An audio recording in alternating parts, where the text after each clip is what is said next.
said excuse. It's boring, but this is good storytelling. You know what I'm saying? It's extremely good storytelling. Great writing and great pacing, great structure, right? It really is great structure. Great time with the flashback. You know, great. They could have done it in the first episode, but they waited, right? They waited. They waited and they used it better. They serviced the story better, I think. I'd rather see them slowly let out who Gravik is. We don't need all of them in one shot, right? Obviously, we already know from the trailers he's going to become a Super Skrull. Very independent people. Oh yeah. Yes. Okay, let's move on. Let's get this started. Oh, we're actually live. I just figured I would fuck around for a minute and whatnot and just leave you guys, let you talk. Good. So, hey, folks. No, I'm actually going to play the intro, folks. Don't worry. I just want to let Andres wax philosophical real quick, you know, and all that. No, we don't need intro. Episode 3 to review for y'all. For all of that. No. How about this? Episode 3 is great. Andres, why don't you sing an intro for us? Sing us the Star Wars intro. Baby leg, hang out to shit like. I'm recording her. Hey yo, how long? My child. This is not my child. No, it's not. Not his child. Yeah, you gotta give me change. I don't have change. What happened to you? That is a child, Andres. What happened to you? I don't know what happened to me. They said I got raped. What? What? You see it? Can you help me, please? They said I got raped. They said I got raped. Can you help me, please? Oh my God. This is so what? This is Who takes your knee? Pat Riley? Hey, yo, come on. I'm gonna help you right now. Come on. Where are you gonna help me? I'm gonna go get I'm gonna help you out. Hey, miss, you got a chance for a 20? You got a chance for a 20? Yeah, it's right under my baby leg. I don't know what's going on. I'm about to help you right now. Relax, yo.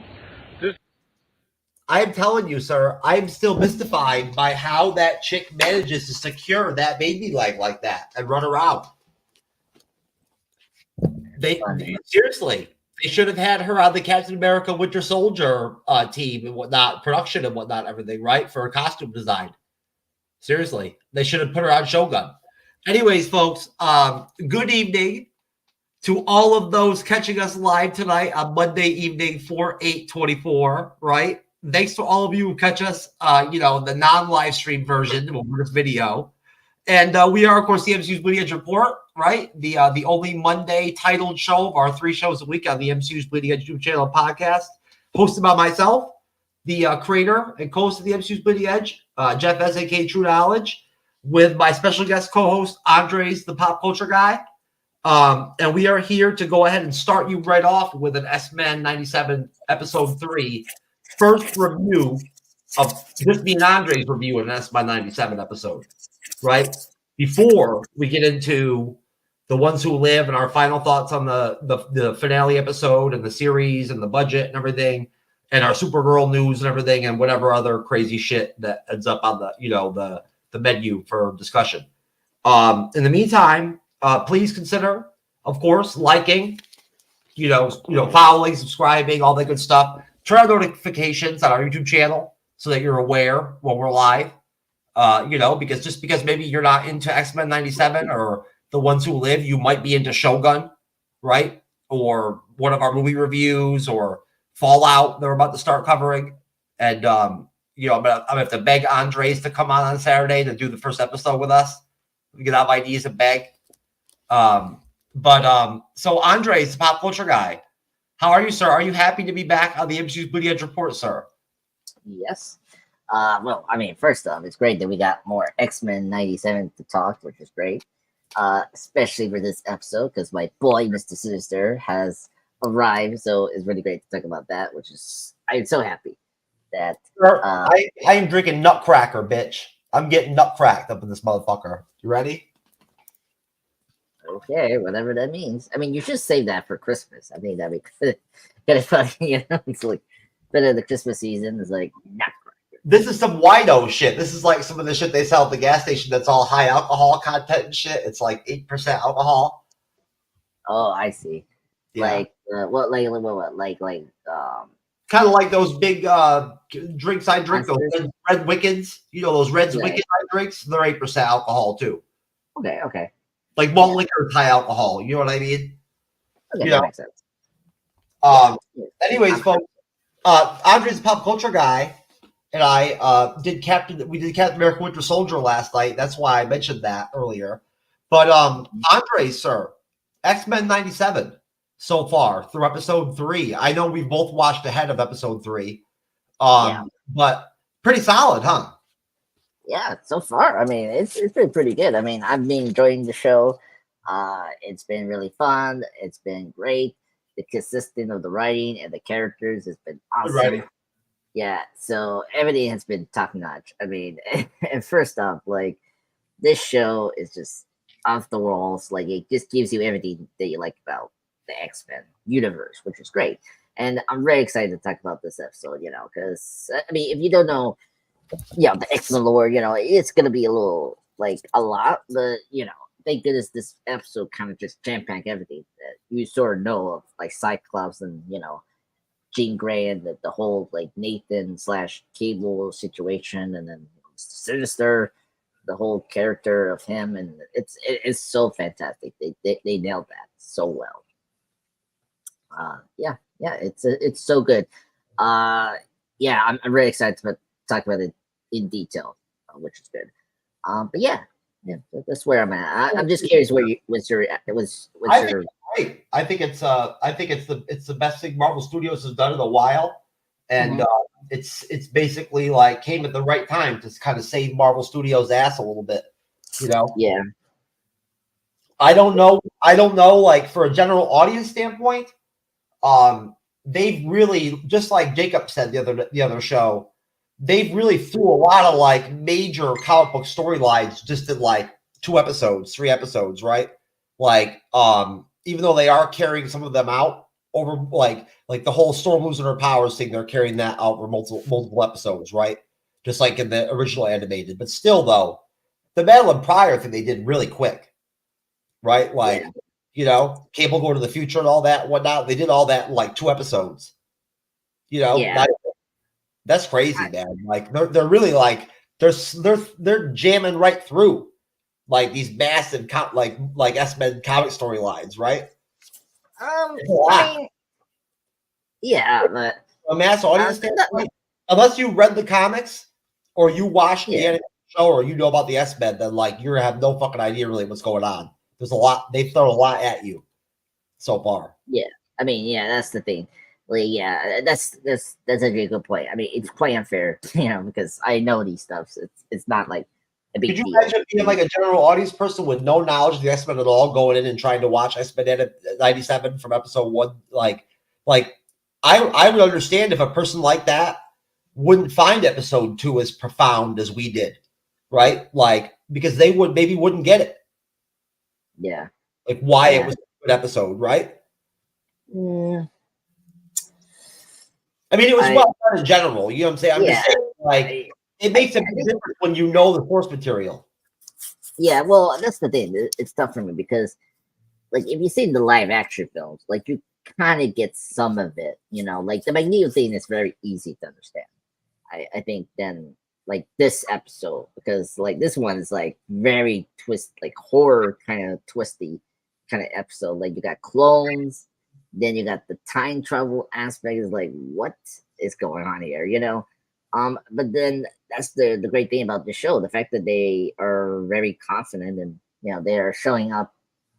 That it's all well constructed in this 30 or 20 minutes kind of run time. It's really impressive. I mean, yes, I agree with you. Sure, the horror in the X-Men, it's like something I wasn't expecting. So, thank you, Ramon. You're here. I'm so happy you're here. Enjoy this review. Oh, Raymond's here. Oh yeah, he's in the comments right now. Hey, Raymond, what's up, brother? Yeah. So Raymond's just paying me back because he knows that I've been watching all of his videos and whatnot. I've actually been in his lives and his comment section a lot lately. So he's paying it back. He's paying it forward, baby. Right, Raymond? I mean, he was already in the Street Fighter movie review, so I know he was. I was there too. Yeah, well, you didn't invite him. I noticed him. I invited him. I was like, Roman, you should be coming in the Street I Fighter. reached out to him myself. Whatever. Yeah. You know what? Fuck you. You're jealous that I have a Maybe great relationship I'll with him. text you or whatever, whatnot about it or whatever, or something like that, or whatever. You don't even know Raymond. No. Motherfucker. I asked him in the chat, and he say, "Oh, that's cool. Like, I want to do it," and that's what happened. Go back and do the tape review on that shit. Yeah, I'll tell you right do now. it. You got Raymond on that show? Okay. Yep. Say That's so. my proudest moment. That's my proudest moment in Shogun episode 4 or 3 where I, like, Shogun. yeah, that's when he asked. We were talking about it. I was like, You better step up on the panel on Shogun Chapter 7, dude, because I crushed it last week. I won the Shogun Award, just like I said I was going to. You know I did. Jasmine agreed. Cyber agreed. Jasmine agreed. Cyber agreed that I killed it on the panel. No. Fuck you. I don't care about the points. I don't give a fuck about the points. No, but I just killed it though. So I said I was gonna win you were in the chat. I was calling it out from jump before the show. I was like, I'm gonna win. I saw it. MVP shit on the panel tonight. And you know what, bitch? I came in and threw down. Like, what's up? Right? I did. Sure thing. At the bat, when I was like, if this was the MCU Shogun show, like Teranaga and Blackfoot would suck each other off, and all the female characters on the show would just go to war and win the war by themselves. And that would just be the MCU version of Shogun. Right there, dude. That was it. I locked it down, baby. I don't know about that. But anyway. You're lucky that I'm not in the panel this week. I'm moderating at Chapter 7, so I'm just right.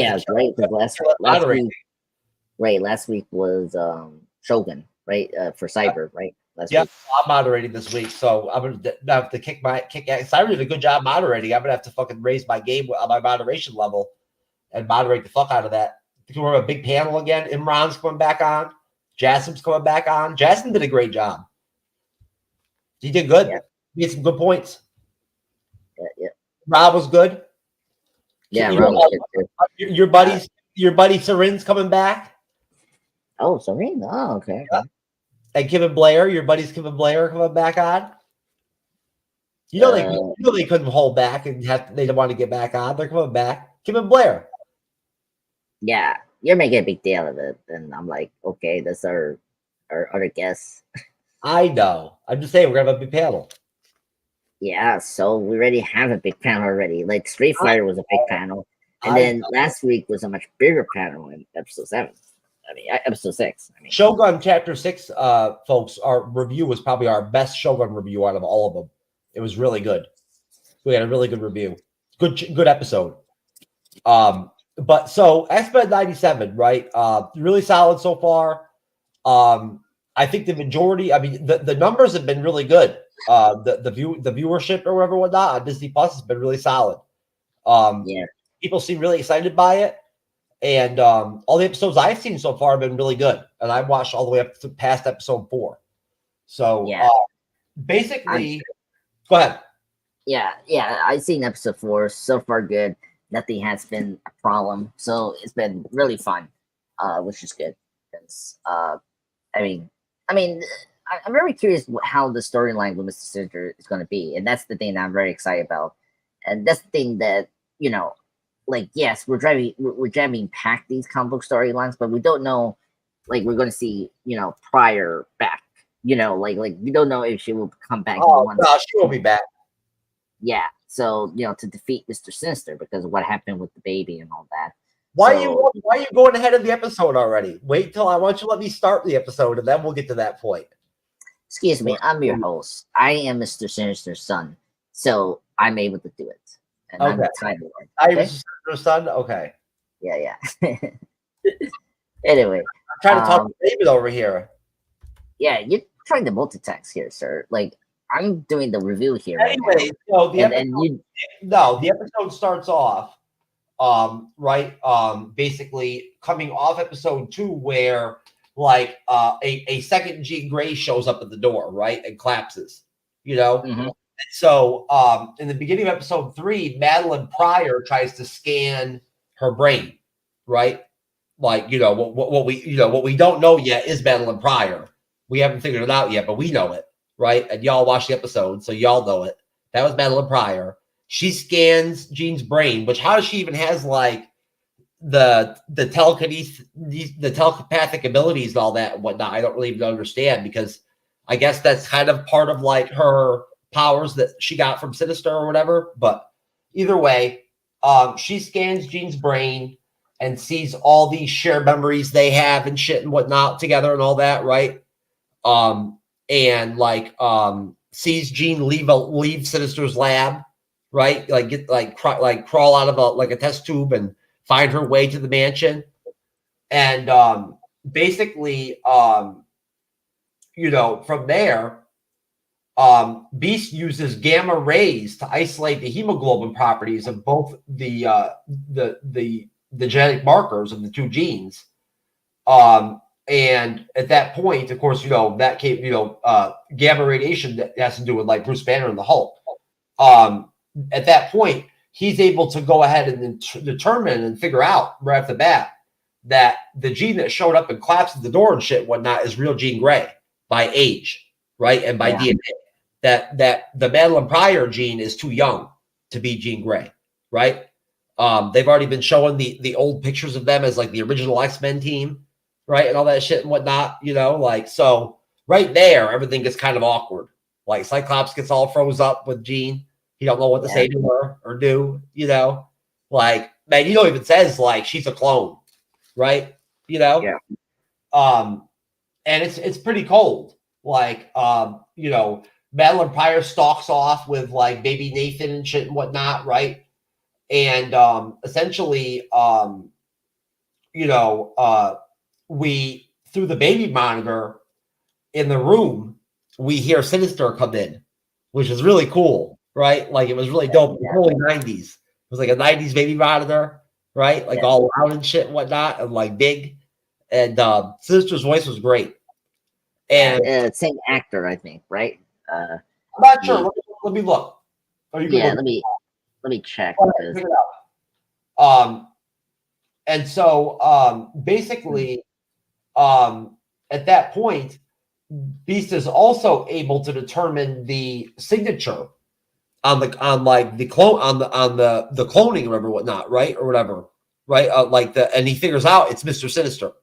Yeah. Right. He's able to determine, like, you know, like who actually like tampered with, you know, with the cloning and whatnot of Jean Grey, and finds the signature, you know, the signature of Mr. Sinister, who we believe, if rumors are correct, is going to be the live action villain of the first MCU, the first X-Men MCU film that comes out, the main film. You know, which could be coming out sooner than later, but I'll stop there.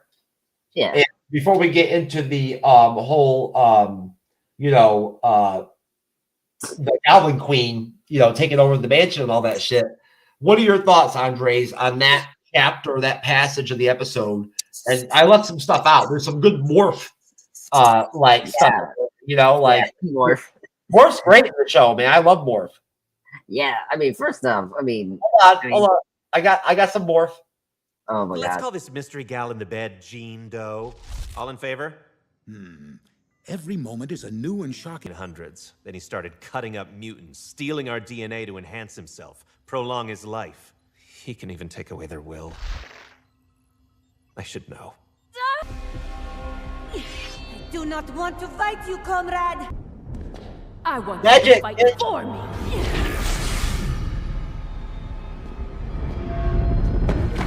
I love that when he changed the magic. That's dope. My queen. I am power. That was dope, right? I can't believe he turned into magic. I love magic. Oh wow! Well, it was funny. He turned into Spiral, the Mojo. Spiral dope too. Yeah, I like Spiral too.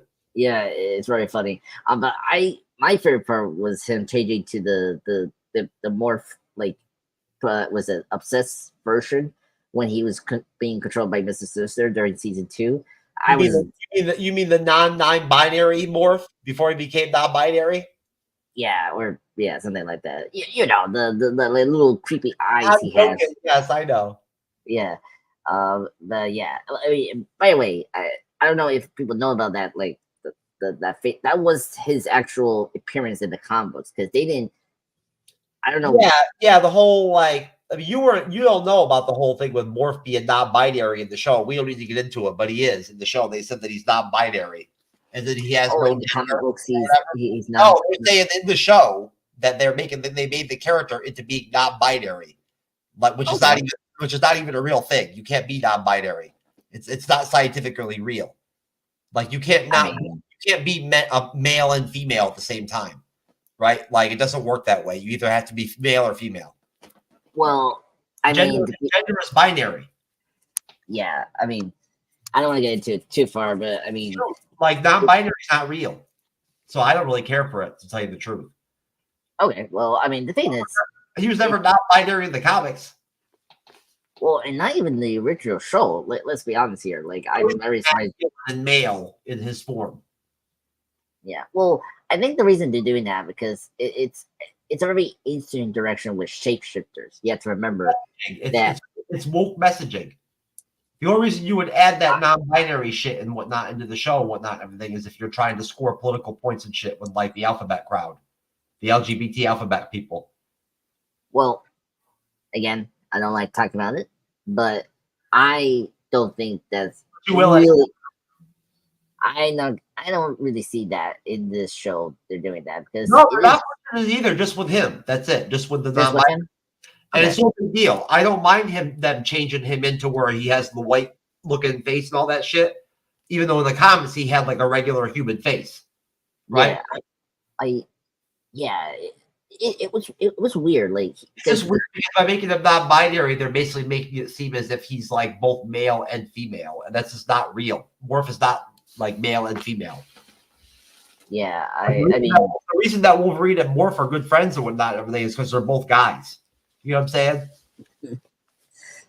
Oh yeah, it's very weird. I guess I mean if we're gonna go too far, I mean Mystique is kind of like not non-binary. Oh, whatever. Either way, no, I like Magic. I like this. I like seeing Magic. She was good in the New Mutants. I didn't finish the film. I got to finish it.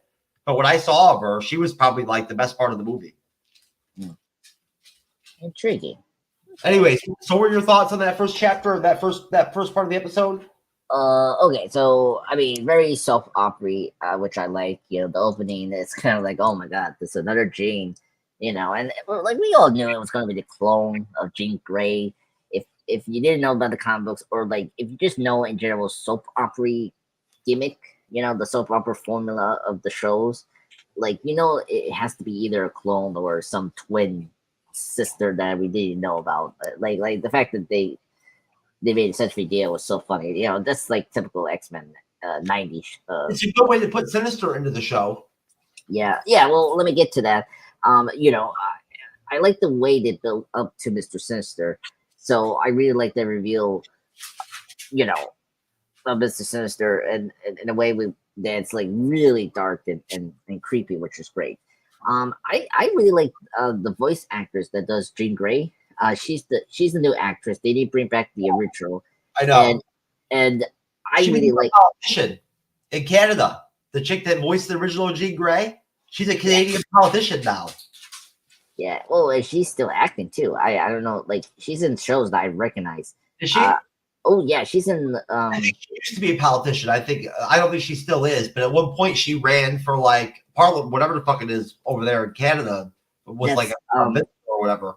I think that's Rogue, the voice actress for Rogue. No, it was the Jean Grey chick, the original Jean Grey voice actress. Look her up. She used to be in Canadian Parliament or Canadian whatever. Here, let me send it to the comments. These actually know how their shit worked. Yeah, I just sent it right now to you. No, it's actually actress Sam, the Kenny actress that voiced Rogue. She's the one that we're talking about. That's the politician one. Oh, really? She was a politician? Yeah. The Jean Grey is just the actress. That's why she didn't come back, right? Because she became an actual, like, legitimate actress. Yeah, that's what happened. But yeah, Yeah, Catherine Disher. That's the original actress. Yeah. See, the Parliament. I knew they had a Parliament. Yeah, I knew you were. It was correct, but I just didn't know what the name of the actress was. It's the Rogue actress. Anyway, you know what's funny? The Jean Grey actress that's not in the show, it actually is married to the Professor X actor for real. She's married to the actor from the show, which is nice. He's also Does that really surprise you? I mean, they worked together for years. You know what I'm saying? You know that, like, I know it's changed. I know it's changed now more because the culture's changed. But it used to be years ago. Remember that, like, most romances would happen at work. Like I know. Would meet their girlfriends and boyfriends and spouses and stuff and whatnot would be at work. Yeah, I mean, we still see that. I mean, like, not as much more now because there's so much, like, guys have to watch out. So, guys worry so much more about, like, you understand. No, I understand. Well, also, folks, it's also, like, in general, the generation, like, some of them don't want to start family yet, and then, some they care about more. I used to work and shit and whatnot and everything. I used to bang female employees at companies when I worked at without hesitation. Yeah, well, that was you. But I'm saying in general, like, the population, the norm of generation is usually you get married and you get kids, you do that, like, but it's no longer a thing that's like a mandatory for this generation. It's not like it's a big deal. So, anyway, it's all like perspective of the generation and like how the family hassle has changed. Dating advice from Andres, the pop culture guy, special guest host on the MCU'S report. Dating advice by Mr. Sinister Jr. himself. Anyway, so it was really great. We get the real of Jean Grey. The voice actress that's playing Jean here is really awesome, especially in the moment when she's like, "Oh my god, I'm a clone." No, and she's like doing her dramatic dialogue, and this is the best part when she looks at Scott, and like Scott is so quiet, and it's like, dude, you're my husband, support me. And she grabs Nate, the baby, and he's like, if Storm was here, she's the one that would believe me. That killed me. It was so funny when she said he brings up Storm to, like, she would be the one that would believe her that she's the real Jean, and she walked away. That was so great. And then to end that scene, wrap up my thoughts. It was really cool when you get the, Mr. Sinister's voice. I was like, oh my god, I can't believe they started doing that. And so that was a great way to end that, like, interpol, like, twist reveal of the clone, which is great. And the voice cast is really awesome. I mean, I love the animation here, and the fact I like how more switched into some of the legendary X-Men characters that we've seen from the show or the comic books, and it's very smooth, which is great. Yeah, so I really like the opening scene. It's really dramatic. It's very, like, it gets the plot twist, like, out of the way, and it's like, okay, this is the clone, but here we're gonna get more what we want to see with this clone, which is great. Well, coming off that part of the episode, you get basically Madeline Pryor, like, freaking out, having like a fucking episode, whatever, whatnot, over Mr. Sinister talking to her and shit. She freaks out, turns into the Goblin Queen and shit, and starts using her powers to create all these illusions and whatnot and everything, right? Like this hell almost, right? That affects all of the characters in the X-Men. You see, Morph go in the shower, and like Wolverine's in there, and he turns into like Mr. Sinister and all this shit. You see Gambit go into like the Rogue's room or whatever, whatnot, and Rogue is like melting into Magneto. They're like banging or whatever, and was it earlier in the episode that like they went to the danger room and Morph was like, oh shit, Magneto and Rogue are really working out Rogue's stamina or whatever, whatnot, right? In the danger room, you know what I mean? So they've got this whole trope going where they've got Gambit all jealous about Magneto because Magneto and Rogue can touch. And so, Wolverine and Bishop, I love that. It sucks that we lose Bishop at like at the end of the episode, but Wolverine and Bishop go into the nursery, and Sinister, and Madeline's powers turn Mr. Sinister into showers, like his shoulders casting a silhouette over a spider. And Morph shouts, "Not again," referring to season 2 when Sinister used Morph to kidnap, the X-Men, Scott and Bishop. Run.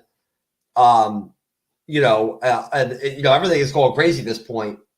And like the baby's mobile turns into like a tentacle monster and starts grabbing motherfuckers up.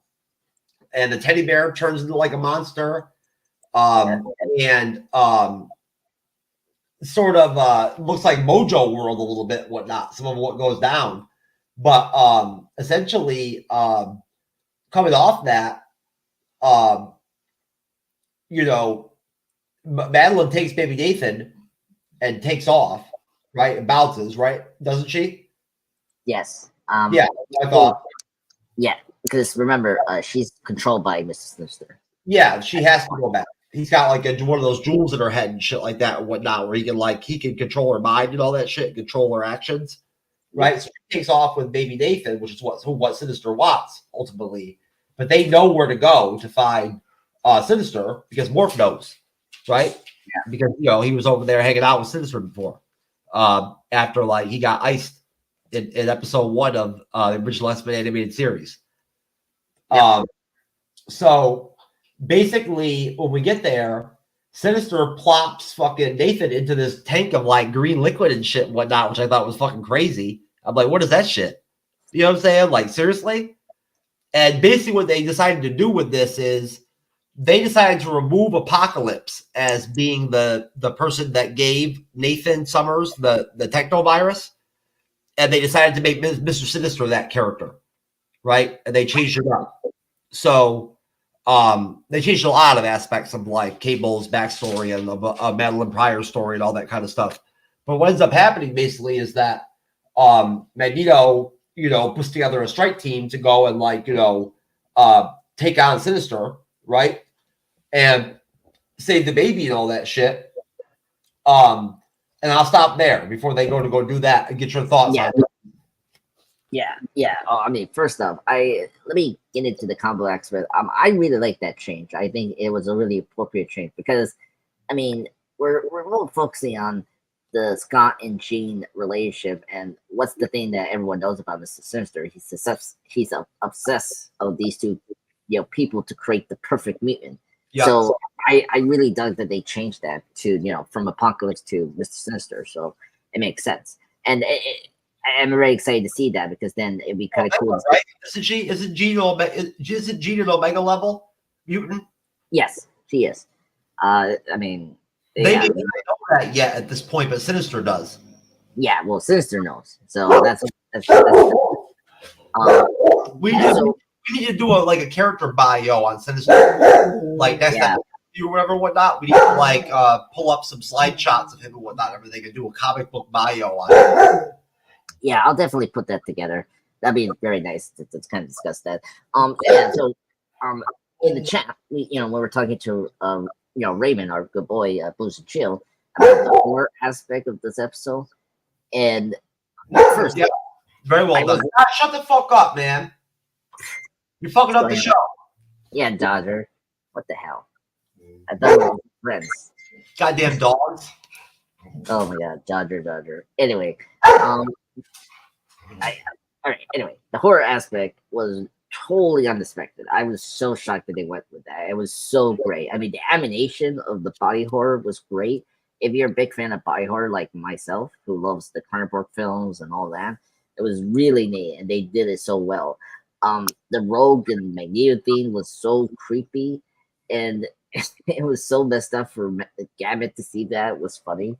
And by the way, when they're together, they're wearing their iconic Savage Land costumes. Yeah, from when they actually were together or whatever and whatnot. Yeah. It was directly from there, which was cool that they non that because that's when their relationship was at that point. So that was really cool. And the Jubilee and Roberta scene, that one was really creepy. The thing coming from the TV, Like that was where like this is where I love the show because the animation is just so great. I was already by episode 3. I was starting to get pissed off that Sunspot won't use his powers. I'm starting by episode 4. I was really pissed off. By episode 3 though, I was already like, come on now, this is ridiculous. You know what I'm saying? Like he's powerful as fuck. Yeah, I mean, yeah, oh my god, yeah, I And wanted to everything too. You know what I'm saying? Like he's got hella powers. yeah, I mean he's Sunspot, so like okay, like I get he wants to not reveal himself as a mutant, like he doesn't want the world knows about it, so like because he from episode 1 we know that he hasn't told his parents about him as a mutant. I get that, but especially episode 4, which you and I seen recently, it is kind of annoying because he has to help, at least the X-Men in some point, if they're in danger, right? So, like, I don't get why, like, you're in, like, an area where no one is watching you, so use your powers.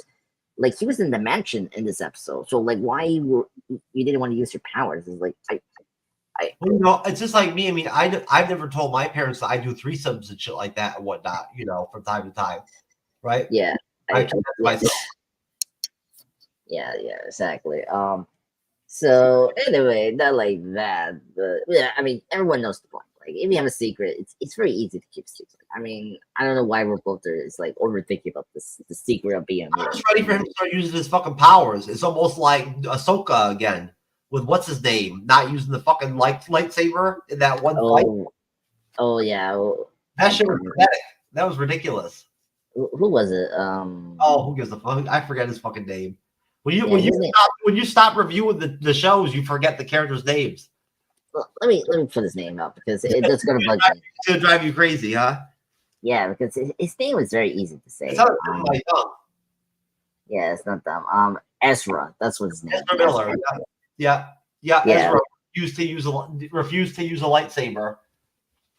Yeah, I mean, he's not a powerful Jedi master, so like he was still like mid-level, so like he needs to use lightsaber. Anyway, it was very stupid in Ahsoka, but anyway, and it's still stupid here in a robotous way. And then after that, we get, of course, prior getting affected by Mr. Sinister's thoughts and all that. And it was really cool how she got into her costume from the comic books. It's really cool how they did that here. It's still like from the comic books, which is great. That's one thing I like about the show is the comic book accuracy of the comic. Not very sexy as the outfit in the comics, but close. Yeah. I mean, but I mean, at least it's still sexy. I mean, like they still, going for it. So so I at least appreciate that. I actually like this, costume, so it's really great. Yeah, so it was really awesome to see that. And then, of course, again, Morph is getting a lot of things to do here. Like, I mean, it was creepy to see Mr. Sinister coming out of Wolverine. Like that scene, that shower scene, reminded me a lot from It. I don't know why Morph was creeping up on Wolverine in the shower like that, man. I mean, that's his buddy. So it's like Lethal Weapon, Wolverine is Riggs. I'm just joking. I'm just kidding. And it was Wiggs, and then Morph is more of like. I'm just kidding. I would walk in the shower too and whatnot with Wolverine. Be like, "What's up, Wolverine?" Yeah, Wolverine. Yeah. Yeah, that scene reminded me of the It films. I don't know the Stephen King It, like that reminded me of that, like that kind of horror level. So like all those sequences really worked well, and like the animation level was top notch, and like it was great action scenes. Like the part where Bishop and Cyclops working together, that was a great. Again, you're going too far. I haven't gotten to that point yet. I'm saving it. We're almost there. Oh my god! We're at the point where they haven't gone on the attack yet, like at Sinister's place. No, that's not in the Sinister place. That's in the mansion. That's not the mansion. That's at the big fight battle, the end fight at Sinister's like base. No, I'm talking about the mansion when Cyclops charges up Bishop. Yeah, that's the one I'm talking about. I'm not talking about. All right. Yeah, that is pretty dope. Yeah, but you're right. Says thank you and all that shit, whatnot. Yeah, I'm talking about that. I'm not talking about the mention. My bad. That was pretty cool. It was really good. That's So, why I said it sucks that like they lose Bishop at the end of the show. Like I love Bishop. He's cool. yeah, Man. I know. That was really sad. His powers are dope. Yeah, it was really sad. But we'll get to that scene. But yeah, overall, I like the sequence. I love the horror aspect, and I think that's the best part about this episode is that aspect, which is great. They dropped a little cool comic book reference from for the Rogue and Gamut fans. Why did they make Cyclops into such a pussy in this episode? He was such a boss in like the first 2 episodes. Why do you have to be a pussy in this episode?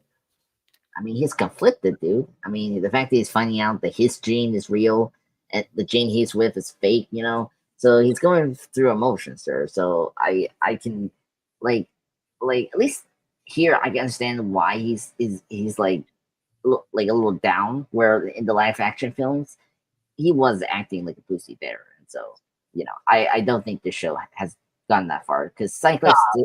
When they do live action X-Men, they better have Cyclops like fighting dudes, just like in X-Men '97. You know what I'm saying? Like actually shooting his blast, but like punching dudes and shit, and whatnot, and like fighting. Yeah, exactly. So I think that's something that this episode does. A big dude. I mean, he is a big dude. I mean, he's very tall.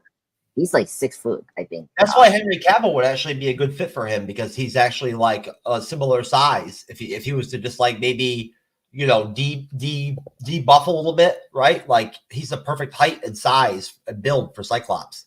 Cyclops is tall and he's built. Yeah. That is something I do want to see Henry Cavill to be Cyclops because it makes a lot of sense.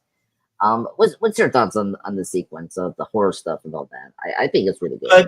I like Madeline Pryor's character, the Goblin Queen and whatnot and all that, right? Like it was cool how Sinister was involved in it and whatnot, like taunting her and all that shit, and then he takes control of her, tells her I own you and all that shit. Playing games with her and shit and whatnot. Like, who are you? Are you Jean Grey and all this shit and whatnot? Like Mr. Sinister from the comics, like all comic book like it's not good. It's not bad. Like good enough to like fuck up your house and shit and whatnot and try to steal your son. I've got to like taunt you and fuck with you. You know what I mean? And be all evil and shit too at the same time. That's what Mr. Sinister does. No, I mean, like I said, I thought it was crazy when he stuck the baby in that tank of green fucking goo and shit and whatnot. I was like, holy fuck, like damn, like what's up with that? That's what I knew right there. They were gonna do the the technovirus. Yeah. I was like, okay, here we go. Like technovirus. You know what I'm saying? Because I've been watching the series and they haven't got to that. Why the hell would Sinister put him in that tank if they were going to do the technovirus? Right? Yeah. After Beast already like was just about done finishing fixing Bishop's time traveling device too, right? Mm-hmm. Earlier in the episode, remember? Yeah, I agree. He's been working on it since episode 1, like he's got it all ready, like good to go. So it was just perfect timing. I liked Magneto was good in this episode. I liked the little bit we got from him. I liked it. I liked that we got all the X-Men in during the horror scene and whatnot at the mansion. I liked how it wasn't real, right? Because the Goblin Queen like casts illusions, right? I don't completely understand her powers completely, but I know that like none of that was tangible. Like the mansion wasn't destroyed or anything like that, whatnot. She just she gets the guy in people's heads. Yeah, well, that's how telepaths are. Like they get into your heads and they project images around your area. She's kind of like Nightmare. Yeah, sort of like Nightmare. So Nightmare takes it to a different level. Well, he takes it to another level in the dream dimension because remember, he's Nightmare powerful. You know what I'm saying? He's like a demigod. Like underneath like Mephisto and shit and whatnot. He's very powerful. Well, sort of. I mean, Shadow King, another mutant that we haven't seen in the X-Men series. If you watch Legion, Shadow King is actually that close to Nightmare in terms of powerful, like this illusion kind of creature. Nightmare is a henchman of Mephisto's in the comics. He lords over the Nightmare realm. Dream dimension. The dream dimension. Yes. Yeah. I agree. I agree. No, so basically we get the assault on the, on Sinister's complex, right? They're able to locate it, whatnot. Morph knows how to get there, and they put together a strike team, and they head over there to fight, take on, Sinister and of course the Goblin Queen, Madeline Pryor. And when they show up, they sort of get their ass beat, like, because Madeline Pryor is pretty powerful, right? Like she even takes out Magneto. Like she does straight up, like she goes one-on-one with Magneto and shit and whatnot, and she takes Magneto out, and it ends up being Jean Grey, right, in the mansion. Wolverine kind of wakes her up and whatnot, everything, and Jean Grey in an astral form of some kind, right, that they didn't really explain it, reaches into the situation and whatnot and everything through some kind of like mind meld with Madeline Pryor. Yeah. And forces her to confront, all these flashbacks and whatnot, everything, right? And all these and tries to talk some straight dope to her to get her to turn against Sinister, right? And stop being all crazy and shit and whatnot. Now, of course, at this point, they've also gone ahead and opened up the tank that Sinister put Nathan in, which he says right off the bat, you just doomed the child, right? Yeah. So you knew right there he was going to get the virus. And, of course, he's sick immediately. The minute they get to him and whatnot, he's all sick and he's all virused up and shit. But it's basically Jean that saves Cyclops' life and shit and turns the tide and gets through to Madeline and gets Madeline to, switch sides against Sinister, right? Yeah. And at that point, they're able to go ahead and vanquish Sinister, who takes off and bounces. But they're stuck with baby Nathan now in the technovirus, right? Which they don't know what the fuck that's about, but it's not good. Yeah. So what are your thoughts, sir? All that was fantastic. First off, the astral plane that we get into for Jean Grey and was really fantastic. That was my favorite part of the episode. The animation there was really great. Looking at my notes, there were great references from the comic books. Like you see briefly the cover of the Dark Phoenix saga where Cyclops holds Jean Grey in his arms. That's really cool that they recreated that image in the animation form. And of course the first glance of the X-Men. It was really cool, and seeing briefly the origin of Jean Grey. That's something that we didn't see in the show. Here we see how Jean's powers were activated before, because her best friend her best friend got hit by a car, and her friend died immediately from that car accident hit, and that's how Jean Grey's powers were activated, because of the shock of her friend dying. So it was really cool that they show that origin part of, of Jean Grey, of how she became recruited to the X-Men.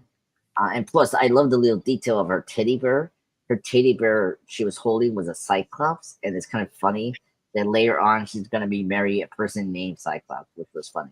I thought you said something about titties at first. See, folks, this is why I call it sex knowledge. Folks, you're so fun. That you, Gambit? Logan? One too many redheads for you. Here, need some help with those. This is the nightmares of all nightmares. Always with the jokes, eh, Morph? As if I don't know. As if we all don't know. You say it ain't so. Get on back to the swamp with the rest of them nasty thieving critters, Remy. I found myself a real man. A hero.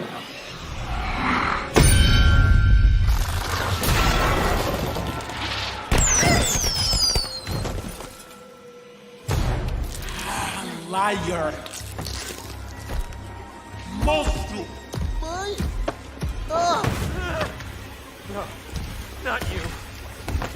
Not again. One more. Not a Lewis Carroll fan. A little help, please. Ugh. You smell like burnt hair. Yo, Cyclops, hit me.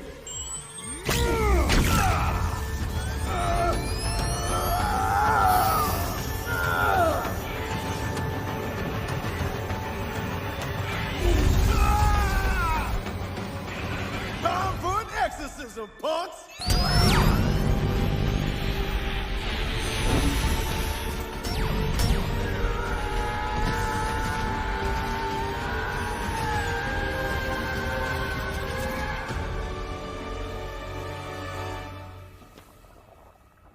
You're welcome. Oh, that was so cool when they did that. That was so badass from Cyclops. And Love how Bishop has his rifle too on his back all the time, whatnot, everything, right? His energy rifle. yeah, oh my god, it's still great. That he has that. Yeah, Fisher is so cool. I always love him. Anytime you have like a shotgun or whatever, whatnot, that shoots energy blasts and shit, that's dope. Yeah, I always like in the live action Days of Future Past, he has that, and like he can energize it and make that like, use his energy to make that useful. That would be if they ever do the Johnny Blaze from the Danny Ketch Ghost Rider, where they were spirits of vengeance, and Johnny Blaze wasn't Ghost Rider. He was just Johnny Blaze as like a man, as a human being, like Ghost Rider, like as a part of the Midnight Suns.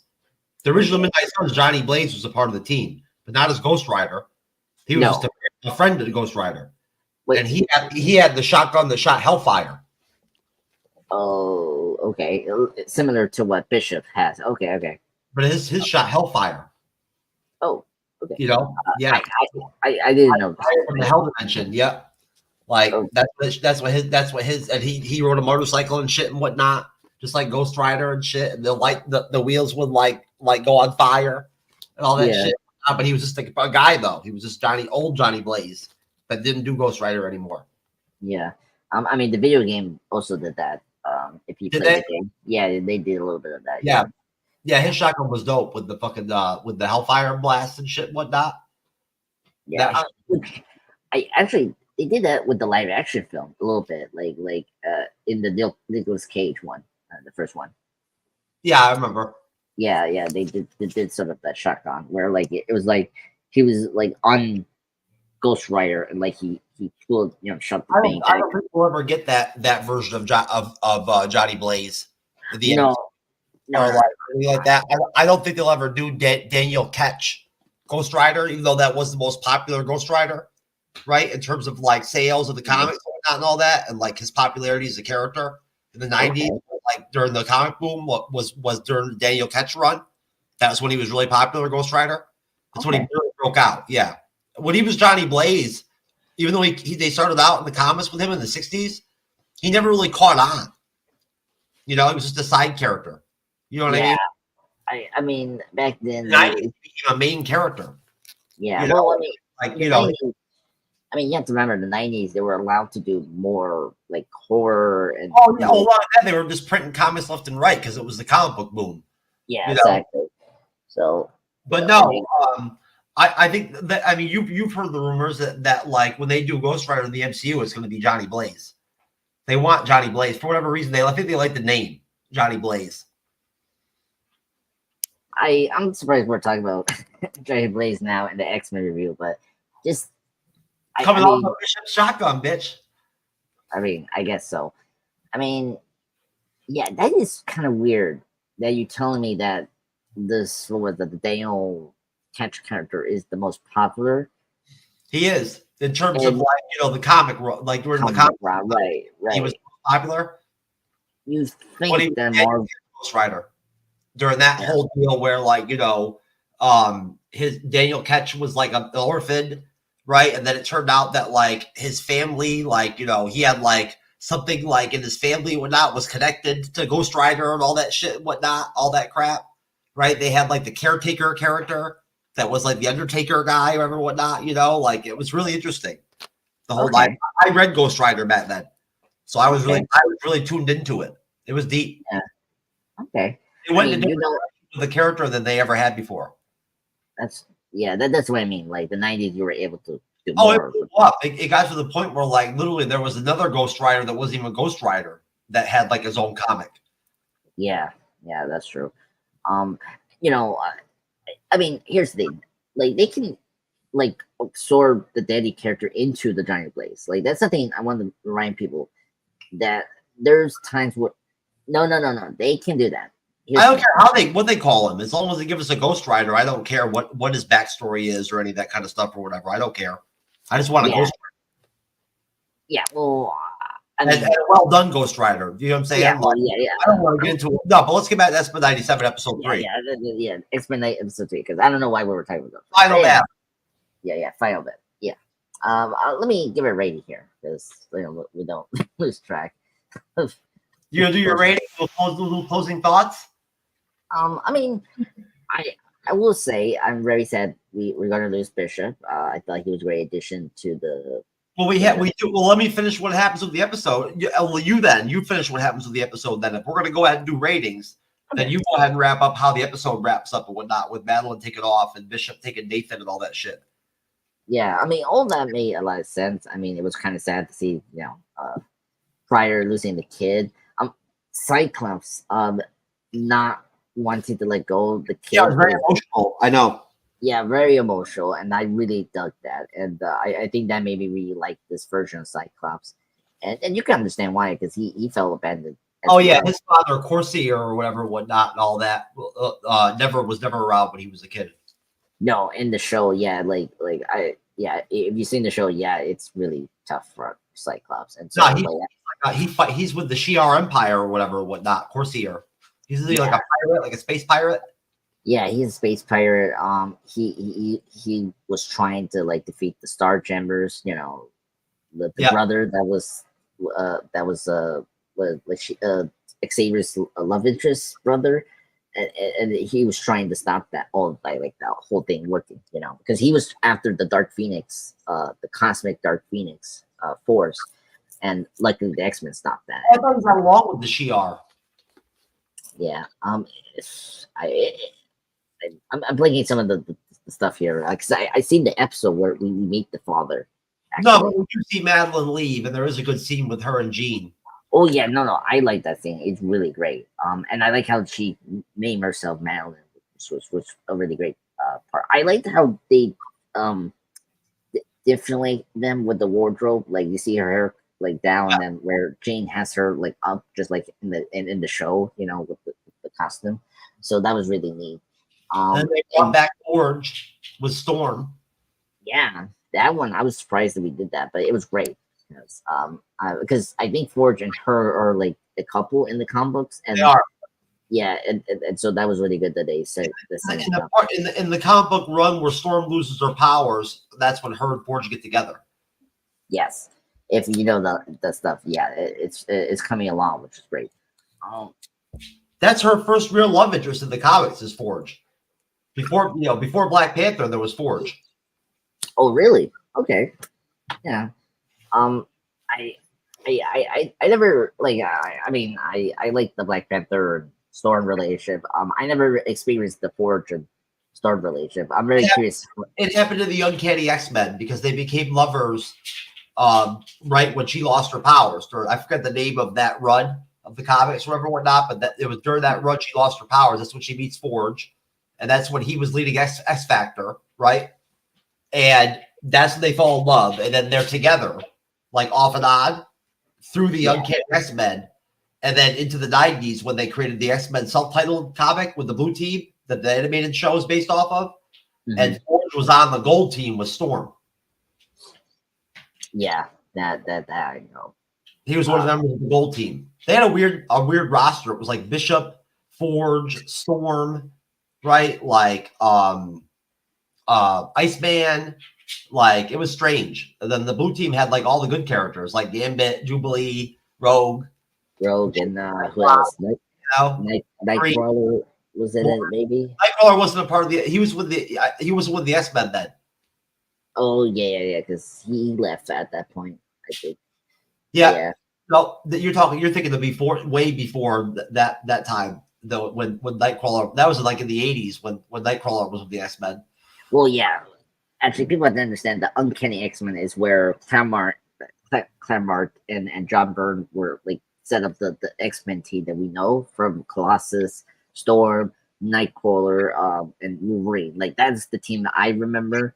I never know. You have to look it up. Look up who's on the blue team and the gold team. I think Colossus was on the blue team too. Yeah. And then I think what's his name? Sean Cassidy, Siren. What's his Banshee? Banshee was on the gold team. He was on the gold team. I think Kitty Pryde might have been on the gold team, but she might have been off the team too by then. In like the early 90s, late 80s, I think she might have been off the team too. Yeah. Because they brought her in right around the same time as Nightcrawler. Yeah. Okay. Hold on. Let's hear this. We need to iron this out and figure out who the hell's on the blue team and the gold team. Yeah, because there's so many members here. Yeah, so like in the X-Men comics, folks, they broke the X-Men up at one point in the early 90s into two teams, and they had two separate X-Men comics: the blue team and the gold team. The team you see in X-Men 97 and the X-Men animated series is based off the blue team. Go ahead, Andres. Yeah, well, that and the Jim Lee kind of new run, just to kind of remember that. Yeah, you know, it's like Jim Lee was in that team. Jim Lee. Yep. Yeah. Okay. I know how to sort of get this. Jim Lee did the self-titled X-Men comic run. That was him.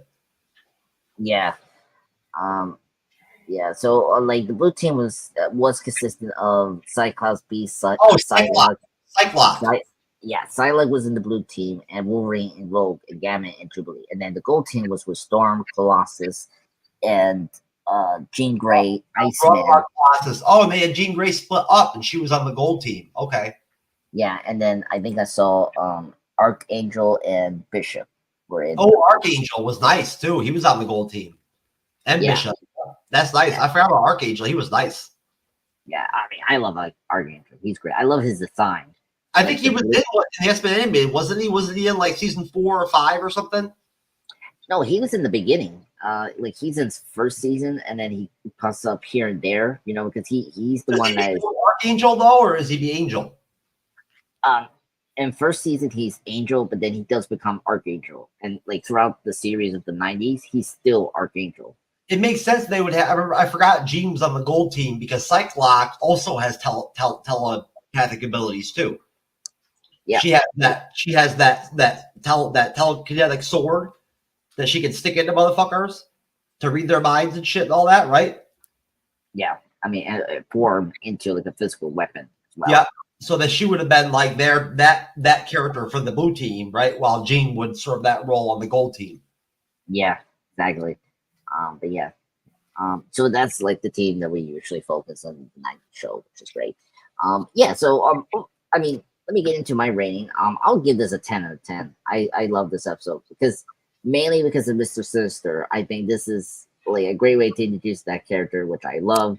I mean, Mr. Sinister is my favorite X-Men villain, so it was really great to see the character, the voice actor from the original show. Why didn't you remind me to wear my Mr. Sinister t-shirt? I would have wore it. And when you're gonna get my Mr. Sinister shirt? So geez, I'll get it, sir. I will jump on it. And then we wear it together as a family. Okay, then you'll remind me. Okay. Yeah, I'll remind you after the show. I'm wearing my Kakashi t-shirt and shit. I'm wearing my Naruto shit. I mean, it's fitting. I mean, I saw him. He voiced a anime, so that's appropriate. You know Naruto? Do you know Kakashi? Sort of. I'm not into that show. I just know the show. So he's the mentor of the team, Team 6 or whatever, whatnot, with Naruto and Sasuke. And then whoever that third one. Yeah. So what's your rating, sir? Episode 3. I'll give it a 8.5. They really rushed it, like the whole, it was very emotional, like how they set Baby Nathan to the portal and all that shit and whatnot, and they're actually sending Baby Nathan to Forge, but it's not Forge from the end of the episode, which is cool. It's old Forge, who somehow is still alive and an old man, like way in the future. Like, I don't know how that's possible. I can't remember, but he somehow still is. He exists in like Bishop's life. reality or whatever time he's from. Episode 4 kind of confirms that, but when we get to that, I'll remind you. Episode 4 is pretty good. I liked episode 4. Yeah, I like Jubilee. yeah, me too. I was so happy they made a centric Jubilee episode. Hey, shout out to everybody on YouTube catching us live right now. We appreciate you. And How many people are watching? we're done with we got 12. We're done with our X-Men animated review. We're going to wrap up and go ahead and move on to, guess what? The Walking Dead, The Ones Who Live. That had an $83 million budget. What do you think, Andres? $13 million an episode. Yeah. Did it look like, did you see the money? Yes and yes. I think this week, the show looked very like high. Well, it's almost $100 million. Yeah, it's almost $1 billion. So I think it was well spent. I think you saw the money there. I mean, especially with the guns, the army, you know, the buildings, you know, like all that. The CGI was well done. So like it definitely felt like an $82 million dollar kind of show. They don't want to release the budgets for Daryl Dixon or Dead City because they don't want any of those actors and actresses to know how much money Danny and Andrew Lincoln made off of The Ones Who Live, right? Yeah. So I have some like so like for Daryl, it seems like it's like 72 billion at the moment that the production price for that show was. On a budget for Daryl Dixon. Yeah, I just find it in Reddit because that's like the source that I find here, and say it's like 72 billion, and then with Dead City, let me put it up here. I got it in notes. Bear with me, folks. I'm sorry. It's like 13 billion. 13 billion? Yeah. Hold on. $13 billion on Dead City? What the fuck? $1 billion? You mean 13 million? No, there's no way it was 13 million for Dead City. And they spent 7 on Daryl Dixon. Calm down, sir. So, okay. I'm looking at the article for the Dead City. It say that it was more enough to be out looking at this city, which was for the cost of 12 billion per episode. So, okay, that makes sense. So yeah. Around the same lines as Daryl Dixon, and so they cut it pretty much even. Yeah, exactly. Yeah, that's what. Yeah. So if you look at the article, this is the article I'm looking at with the numbers here. Let me post it here. Well, I'll pull it up. Yeah. I pissed a lot of people off in the Walking Dead private chat today when I said that I believe Daryl Dixon was better than The Ones Who Live.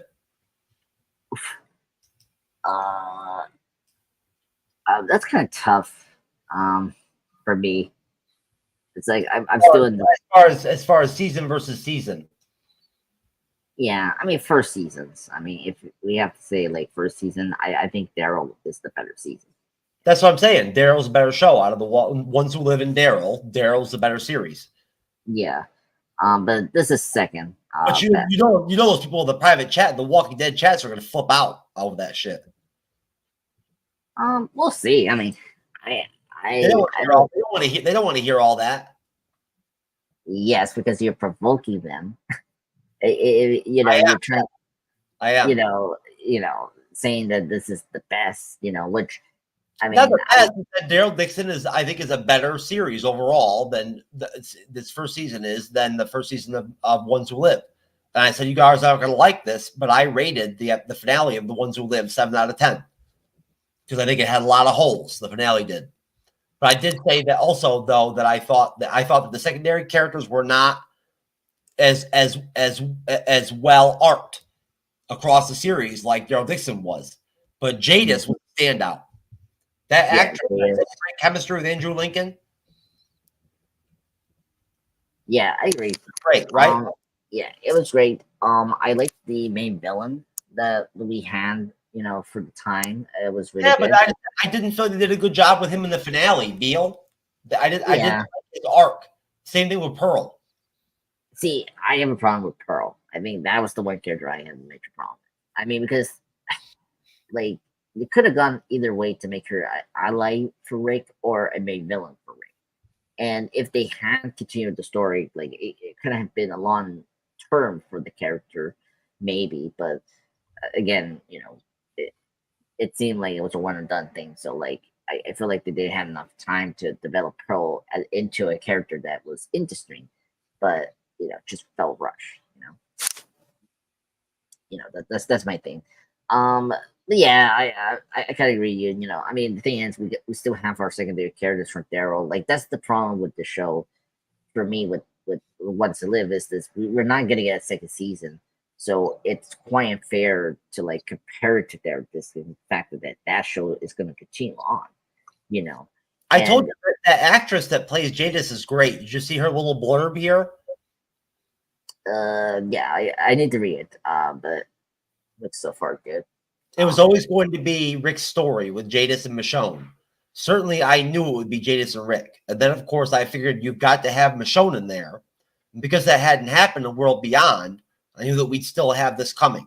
So it was always that, Macintosh said, but it was a beautiful call from Scott in Lockdown saying, we're doing that thing. Can you also do this other thing and come to World Beyond? So it was a question for me when we wrapped up World Beyond as to whether we're doing The Ones Who Live or not. It was always going to be the plan because we wanted to see Rick, right? The question I get asked the most in my life for the last 4.5 years is, what have you done with Rick? Yeah. I mean, of course. I mean, you kill him or you save him. But yeah, I mean, which was worth the wait? I mean, first off, I think this was worth the wait. I think the show gave us the great reunion between Rick and Michonne. Like for me, like I think it's a great show. I don't care what Jeff say here. It was a good show. I said I think Daryl Dixon's season 1 was better than this first season of The Ones Who Live. I didn't say it was a bad show. What yeah, come on, asshole. Don't say I said the show's bad. I'm not saying that. And what you say? You're like, I don't know what Jeff's talking about. I don't know what you're talking about because like you're talking over me. So listen, I don't know what Jeff's I'm talking saying that this series overall is good. It's not as great as the first season of Daryl Dixon. So that's it. Don't be so over dramatic, sir, in your defending of I don't know what Jeff's talking about. I don't know. You're talking about, oh my god. You sound like a something Texas Ranger or sort. What's the deal? Did you do some inside like investigative reporting and whatnot and everything and find out if they're gonna do a season 2 of The Ones Who Live or what? No. It seemed like this was a run and done thing. There's no confirmation of like either bring the OG cast back together for like another potential spin-off or all of that. So it seemed like this was like a run and done deal. I'm glad you mentioned that. That's what Jared Glassford said to me when I went over there to Pop Culture Cosmos to do a segment of The Ones Who Live and Daryl Dixon in Dead City. He said, I don't see how they don't end up bringing them all back together. Right? Like, think about it. They're all at a point in age where like they can only play the characters for so long. Right? Yeah. Why wouldn't they try to like get the most out of the Walking Dead universe and get them all together in some kind of like big final season of some kind of like where you get them all there, right? And you get Alexandria in there too, whatever, whatnot, something like that. They might make it up. They might do another season of The Ones Who Live. They could. Yeah. I mean, they could. I mean, again, this show done a really good job of leaving the doors open still for like this show to come back. I mean, it's never say never. But they rushed that finale so quick. I didn't even see the airdropping of like the helicopters at the end there and the ending to like all the different, camps or whatnot over in Alexandria with the supplies and all that shit and whatnot that they did there at the end. I saw that like on a review video. Yeah. I mean, it's very quick. I mean, the thing that doesn't help it is they have a announcer, like the newscast that like explain what was going on to like so like it was just like a lot going on in that final scene. I know. They really like I didn't like that time. Yeah. So let's talk about the ending. Yeah, I do like I still have the same feelings. Like, yeah, the rushing of like the final moments is really bad. Like I mean, first off, the timeline, it's kind of confusing, like how long it's been since that like bombing of that like what do you call it, the strike team, and through Michonne and Rick going back to seeing their kids. Yeah, we have no idea how much time passed over whatnot and all that. You'd have to think it would take a lot of time to get shit all straightened out with like Philadelphia to get like take over the CRM and all that shit and whatnot. There would still be other soldiers you'd have to deal with and whatnot and all that. So it's just like they really rushed it. It surprised me. It was almost kind of like Dead City, right? Like in a weird way. Yeah, in a weird way. Yeah, just like not taking your time to see like the reputation of the CRM being like disabled somewhat in that section of that area, right? That great 5th episode with Jadis and Father Gabriel and all that shit, right? To have an episode like that, to set up a finale like that, I'm sorry, but it just caught me off guard. I mean, I don't know. They still had us. They still had us stuck to the story at that point with Jadis and Father Gabriel. It was very internal at that point, still, right? You still were like, you're really like as an audience member, you were really woven into the fabric of the show. Even though we don't know what's going on with Pearl, right? There's sort of these loose ends going on. You know what I mean? But still, you have a vibe going into episode 5 where you're thinking, okay, they're definitely making a second season. They are. There's no way they're not making it because there's too much to do with the CRM and all that and whatnot to do it in one episode. We said that. And also with the article I just sent you for the Hollywood Reporter. Another thing, and so the thing that we also had to bring up was Morgan, because Morgan left the Fear the Walking Dead earlier, and we need to pay off that. So like I'm kind of curious, like if we get a season 2, like that needs to be like the next thing they have to do is like get Morgan to meet with Sean and Rick at some point, and that's the only way you can see a second season to come around. And in that article, with the Hollywood Reporter, I read, like they all in game to come back to do more stories together. So they can do anything with the second season. They can do anything. So it's very sad that we rushed to like wrap up the CRM, but then at the same time, I brought up last week in the finale, there's a lot of comic book story arcs from The Walking Dead that they maybe haven't adapted yet to like. What if they rushed it to bring them all together down the road? What if that's the main goal? That is the main goal, is to tie all the shows together. Yeah. We'll see. If they did that, Andres, it would drive the fucking Walking Dead people, their fan base would drive them nuts. If they brought them all together and whatnot, and everything for some kind of like final season of some kind of show or some shit. Yeah, I know. Maybe in Daryl Dixon, because I mean, right now, like Daryl Dixon is so far the one that's been the most successful. So, like, if we get a third season, the most highly reviewed Walking Dead shit ever since The Walking Dead.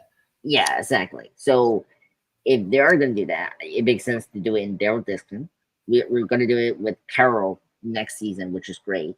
If the second season is great as the first season, I can see Rick and Michonne and Morgan to come back in Daryl Dixon for like a third or maybe like a potential multiple season, and to build up like an end game Walking Dead moment. So I think that it could happen, to tie all this up, because there's things that they don't know, like they don't know about the whole like French operation thing, experimenting the walkers, thing. So like that's a lot of potential to like bring in the next season of the ones who lives, and and they will. I don't see why they would do a second season of the other shows and not do one for the ones who live. I know. Let me like they're waiting their time. Like I wonder what's the ratings were. Oh yeah, we know they're gonna wait. They're gonna wait. We know that. Yeah, they're trying, like what they're trying to do here. They're trying to do like the Endor thing where but they can't long though again because these actors and actresses like they're getting older. And like, they've already been attached to this IP for so long. Like here, Interlinking is like 50 right now, and what else? Let me pull this up. He is also Daniel Greer is like 46 right now. So, I mean, they are kind of reaching that point, but Yeah. it's kind of like I can see them do it like at least two more, like at least two or three more times. That's it. I mean, Norman Reedus could play Daryl Dixon forever. No. If he gets money from them, then he's fine. He's not gonna complain. So I mean, No, but he doesn't really age, so he can be Daryl forever. You know what I'm saying? Like, you know. Yeah. Let me pull up his age because I am now curious. Hold on. He's in his late 40s, early 50s. Yeah, 55. 55. He's been in the game for a long time. He's older than Negan. He's older than what's the name that plays Negan? Jeffrey D. Morgan. Yeah. I think Jeffrey D. Morgan is like 40 around there. I think. Actually, no. Jeffrey D. is actually older than Mr. Reed. He's actually 57. Really? Jeffrey D. Yeah, he's 57, 55 for Norman, and then 50 for Andrew Lincoln as Rick. And what about what's her name that plays Maggie? Maggie Green. Lauren Cohen is like 42, so she's like younger than Daniel Gurria. Yeah. And let me pull out there was the other actor I'm looking. Oh, Carol, the actress that plays Carol, because I think she's still young. Here, Melissa, she's 58, so she's actually the oldest of the bunch of the Walking Dead actors. What about that really important character, that secondary character from Dead City that helped write the show? Oh my god, no! I'm not checking. What was it, Janine or Jenny? No, Jenny. I think Jenny is like 2, and she's like in a 15-year-old body. Nobody gives a fuck about how old Jenny is. Exactly. So I'm not gonna do that. Jenny. I hope Jenny got bit by a walker. Oh my god.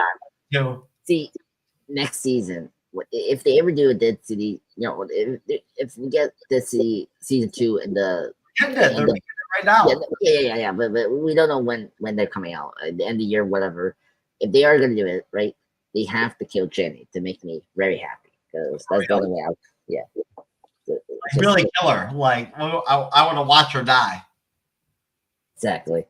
And then that was worth the pay. Like, dude, to start the first episode right off as like a way to like cleanse the first season, kill Jenny. Yeah, like we open up and read like a dark and moody setting. It's like Negan is like crying for some reason, and like if we get this flashback of the walkers chasing him, and then it's Jenny, and like Jenny died to save Negan. And, apparently, they're casting a bunch of different actors and actresses to come in and play new secondary characters in Dead City. Yeah, probably because for the Dead City, right, in New York, and then the one for that, like the sheriff's, like Boston, right, where the sheriff is at, like because we know there's communities like going, so it makes sense we see some of them. So yeah, most definitely. And as far as the ones who live goes, good season. Not too happy with the finale. Great season though, right? Episodes 1 through 5, great. Finale, 7 out of 10, baby. There's a reason why I dropped that 7 out of 10, just to make consistencies there with the story. And they rushed it a little bit. They kind of rushed it, but we don't know what the grand plan is. We don't know. Yeah. I still stand for my. Was it my 9 out of 10 thing? I think it's okay finale. I think for me, I just focus on the Rick Michonne relationship. That's I really enjoyed watching the episodes. I really enjoyed watching them. Yeah, they're great episodes. They're a joy to watch. They had great running time. They were paced well. Like that's why it's kind of weird with the finale. It was kind of a little off in terms of the pacing, but. I mean, for me, I really care about just the Rick. You don't care about Rick with the grenade. That was bullshit. Yeah, well, I mean, that was just dumb shit there. I don't know why the fuck they did that. That came out of nowhere. Well, and well, first off, like it, we didn't discuss this. I didn't discuss this, but like you need to pull the grenade away from you because you can hit by I shrunken. understand. Like, how the fuck does that not like blow you up too? And not only that, but like, Okafor said that the CRM was the biggest military in the world. Beal said it was the biggest military in the world. How would blowing up just like all those soldiers that were at that one ceremony, like, destroy the CRM? I don't know. The CRM was bigger than that. I don't know either. Let's talk about Supergirl. Yeah. Mr. Supergirl. I'll pull up your article. This is your Mr. DC. Andres handles the DC show over here, folks. Yes. So he is Mr. Supergirl. So recently, in last week, or how many weeks, we got our confirmation of a director that's in talks to take the Supergirl film. This is Greg Gisbap, a great Australian filmmaker who has done a couple of great films. I Tiny, the skate crime thriller that was starring Margot Robbie, that got Allison Janney the Oscar for Best Supporting Actress. He also did the Disney remake of Corolla for Emma Stone that did very well during the pandemic. So he's a really fantastic director that has done a really good job of female focused kind of films. He has worked with the top actresses, you know, Emma Stone and Margot Robbie, which is great. So the fact that he's in talks with doing this film is fantastic. I really enjoyed this pick of the director that is going to direct the Supergirl film. I love Supergirl, and I really want this movie to exceed, and they have the right director here. He also did the Sebastian Stan Hulu show, the Pan Tom show. That was the Pamela Anderson, that sex tape that happened with Pamela Anderson. Great show. He was involved with that. Yeah, but Tom. Oh yeah.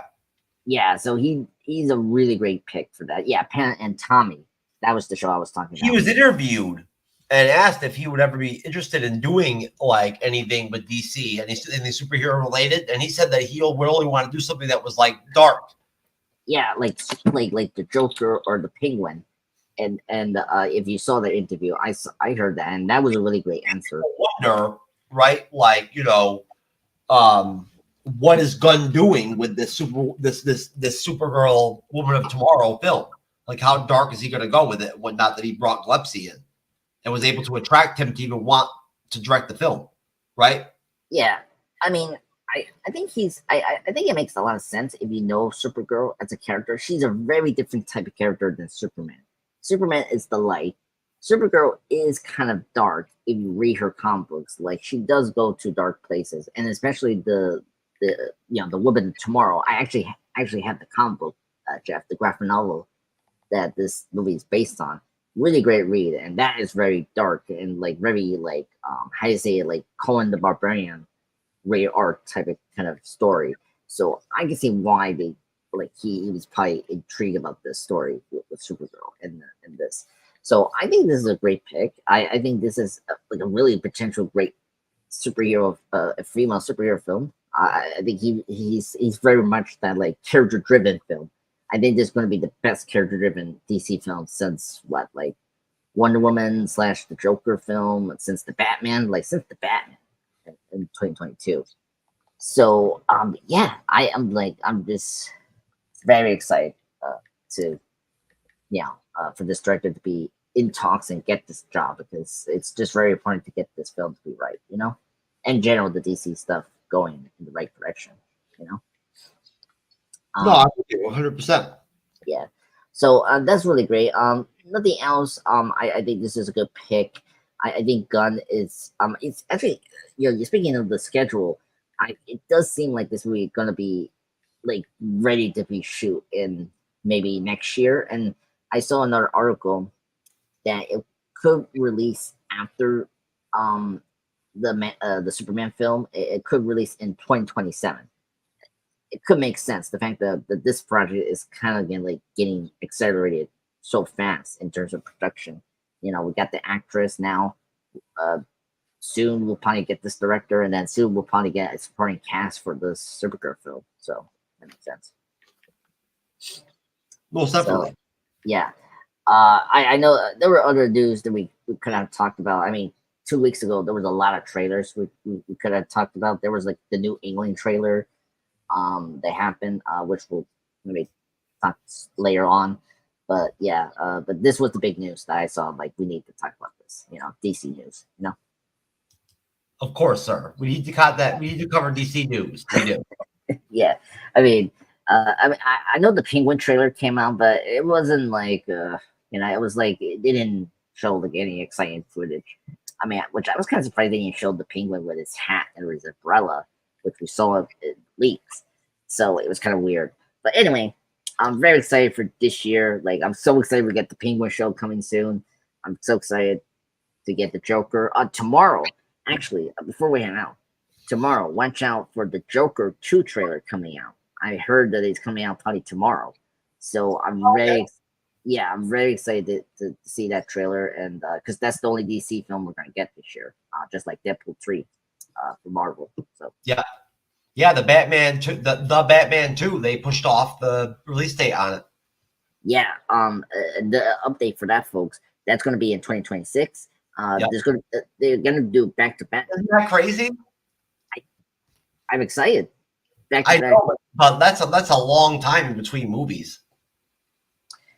Yeah, I am kind of sad, but then Gunn's gonna want to be casting his own Batman too, in his own universe and all that. I'm trying to figure out if they want to wrap up this version quickly and get. They're not. No, I mean, nobody knows for sure, but all the rumors is that Gunn's going to want to cast his own Batman. Yeah, mold and all that and whatnot. He's not going to use. No.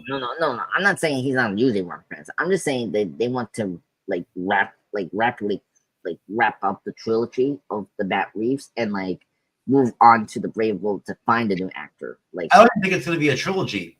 It's always been reported that that all there is the second film. Well, I don't know. You know this. Here, I should put an article here for you, because they want to have it up for Gunn's DCU, so Gunn can cast his own Batman. Yeah, I'm talking about the Matt. Yeah, I'm just talking about the Matt Reeves one here. Let me do this. No, there's never been talks of a trilogy. Well, not for the DCEU, but for the Matt Reeves, yes. No, not even for Matt Reeves. There's never been talk of a trilogy. Really? That's not. It was this is the second film. Is all they've ever mentioned. Well, I mean, yes, now, but he is guaranteed to do a trilogy. We're not yet up to that point to do. He never signed a contract for 3 movies. He signed a new contract to do Batman 2. I will differ, because what I heard initially, he is going to do a trilogy. Well, where are you getting that from? Because they never hired Matt Reeves to make a trilogy with that Batman, because of their own money woes and whatnot, everything. They really weren't sure how well it would do. How well it would be received with patents and whatnot and all that, right? They weren't willing to just invest on, you know what I'm saying? So that's the only reason why all they've reported wanting to do is a second film, and then Gunn took over DC. So it became, at that point, it became apparent that Gunn would want to cast his own Batman. Yeah. Okay. I mean, okay, I get that point. Does that make sense? So why would you try to compete with that Batman with a trilogy of the Batman? Yeah, well, I mean, you don't need to report that. It's just common sense. Yeah. Hold on. Where's it? I'm trying to find my notes here. Check. I just think that they sorry folks, I was trying to find something. But I don't know, that's the whole problem with this multiple Batmans. It's like, we've got the Joker movie going on right now, and we have another Joker in the Batman, and the Batman, the first one, did very well. It crossed over 700 billion.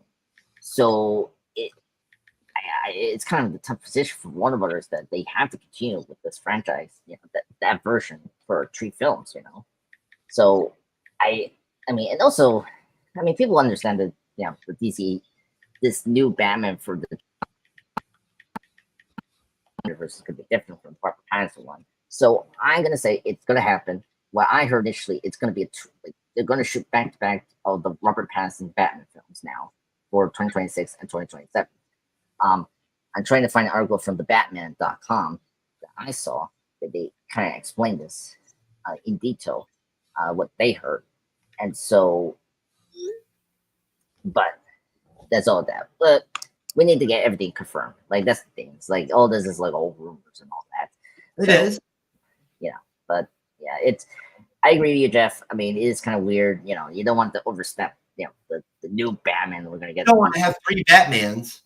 2 Batmans, you know what I'm saying? Whatnot, we've already been there, kind of. You know what I mean? And whatnot. It's weird. Yeah, I do not want the situation. You got to get down to 1 Batman. Yeah, I agree.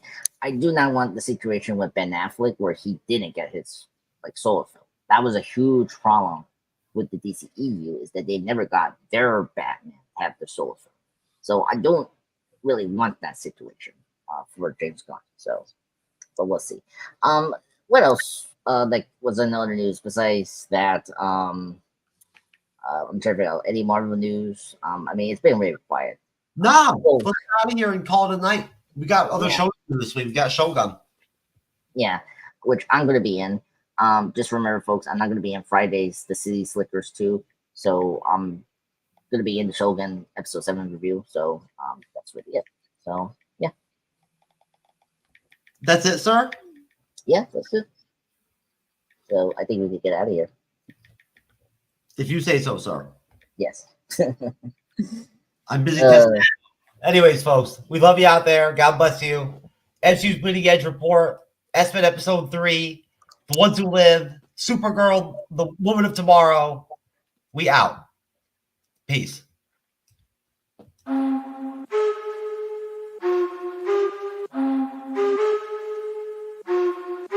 Thank you.